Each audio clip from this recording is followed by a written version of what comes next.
Magandang hapon po mga kabibilab. So, update ulit namin kayo sa pinapagawa naming bahay. Ngayon po ay umiigib ang aking bibilab. Ay mga kabibilabs, akot kami ng tubig dito na na-stack na tinire kasi yung tulo dun sa naubos na. Kulang sa pahalo ng simento. Okay. Akot.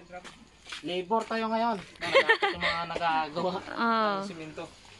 Hollow block.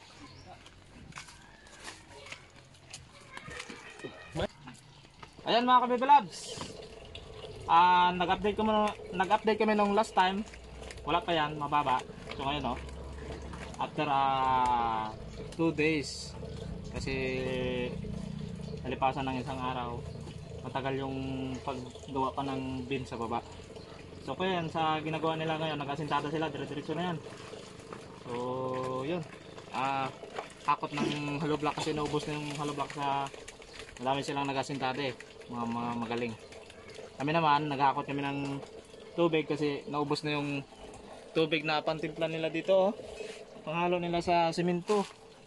Ayan, ay mabilis ang halo kasi madaming nagano.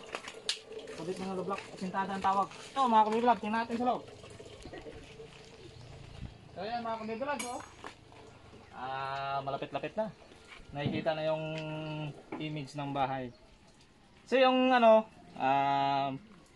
may iba, update ko sa yung sa thumbnail namin na color pink. Medyo may iba yung style nito. Medyo maganda pa daw.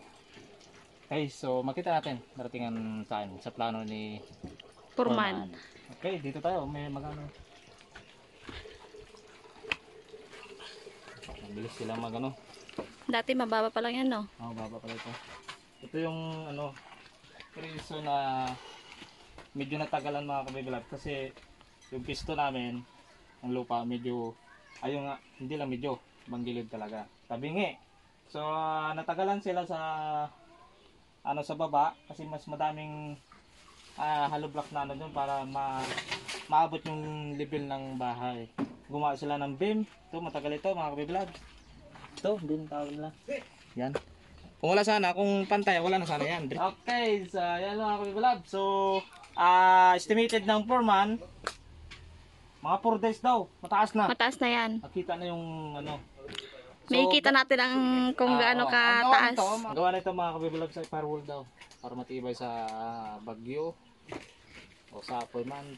Kaya nga fire firewall, maganda daw yan. Tibay sa hangin. Pang-abang na sa mga malalakas na hangin. Na dalawa lang yon. Kung hangin na sa labas o naghangin ang utak ng tira. Okay, mga kabibilab. So ito pa yung bintana. Ayan, so ang ilalagay po dyan ay sliding window. Maganda. So yun malaki-laki pala ito talaga. Pansin nyo kung dito pa yung mga bato malalaki. So ito rin yung reason na nagpatagal Tagal nilang nahukay, tanggal yung bato. So dito lang tong bato na para makalis sila sa paghakot ng lupa. Natatambakan ito, level nila yun madaming tambakan mga kabibilab. So matagal-tagal tayo. Buting siguro na 1 linggo matambakan nila ng lupa. Yan. So meron ito pa mga kabibilab, may tiris. Dito tayo. Tiris ito. Ayan. Dito. Ito ang pinto. Pagpasok ng bahay. Tiris ito mga kabibilab. Para sa mga bisita. Welcome. Ito, Melende Cows. Okay, so mag-asintada ulit sila pag nakaipon sila ng hollow block. So ako naman ay yung naghahakot kami ng tubig. Nagkatulong din sila nanay. Sisters. Yeah, si Ate Mere. Talagang supportive talaga si Ate Mere. Supportive talaga sa kanyang mga kapatid. Maraming salamat ate. I love you talaga ate. Okay. Simula tayo, hakot pa rin tayo.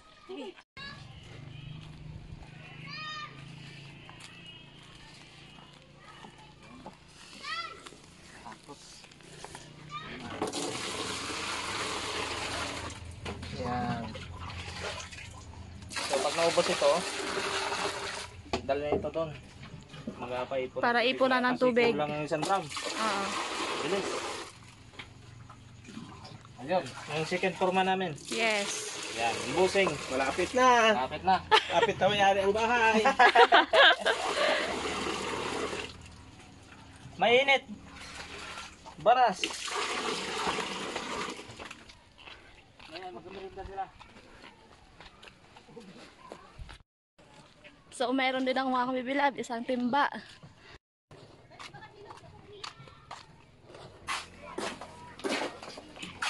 Taas na.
Okay, merinda na ang mga katrabaho.